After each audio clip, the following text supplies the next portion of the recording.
Potensi terpaparnya kembali virus corona pada pasien yang sebelumnya telah dinyatakan sembuh bisa terjadi. Bahkan saat ini, tim penanganan COVID-19 Rumah Sakit Hasan Sadikin Bandung tengah mendalami dugaan kasus reinfeksi virus yang terjadi pada pasiennya. Tim penanganan infeksi khusus COVID-19 Rumah Sakit Umum Pusat Hasan Sadikin Bandung menginformasikan bahwa potensi terinfeksi kembali virus corona pada pasien yang sudah dinyatakan sembuh COVID-19 bisa terjadi. Hal itu berdasar pada temuan kasus serupa di 5 negara, yaitu Hong Kong, Belanda, Belgia, Ekuador, dan Amerika Serikat. Menurut Yovita Hartantri, selaku Ketua Tim Penanganan Infeksi Khusus COVID-19 RSAS, 5 negara itu menginformasikan setidaknya terdapat 1 kasus reinfeksi COVID-19 terjadi.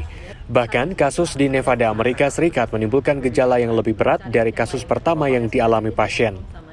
Jadi memang kebetulan gejala yang muncul di kasus di US itu yang kedua lebih berat dibandingkan yang pertama. Yang pertama dikatakan hanya ada demam, batuk ringan ya. Lalu yang kedua itu ada sesak nafas gitu. Jadi ada tanda-tanda dia hipoksi, jadi kekurangan oksigen.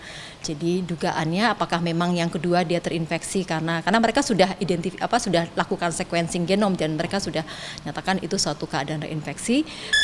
Kasus reinfeksi virus atau terpaparnya kembali virus COVID-19 pada pasien yang dinyatakan sembuh tengah menjadi perhatian tim RSAS. Pasalnya, saat ini RSAS juga tengah mendalami dugaan 1 pasien yang kembali datang ke RSAS pada Oktober ini yang sebelumnya pada Juni lalu pernah mendapat perawatan. Kami pun masih mendalami, masih menginvestigasi apakah benar ini suatu reinfeksi gitu. Karena kalau kita lihat dari perjalanan awal terkena waktu awal pasien ini dinyatakan positif, itu hanya 1 kali pemeriksaan. Jadi pada saat itu pasien tidak ada gejala, lalu karena ada suatu prosedur tindakan gitu sehingga dilakukan screening untuk di swab.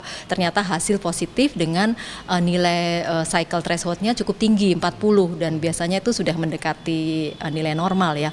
Kemudian dilakukan pemeriksaan ulang di bulan Oktober tanggal 7 itu karena ada gejala. Jadi karena ada batuk, ada sakit tenggorokan dan pilek kalau nggak salah ya.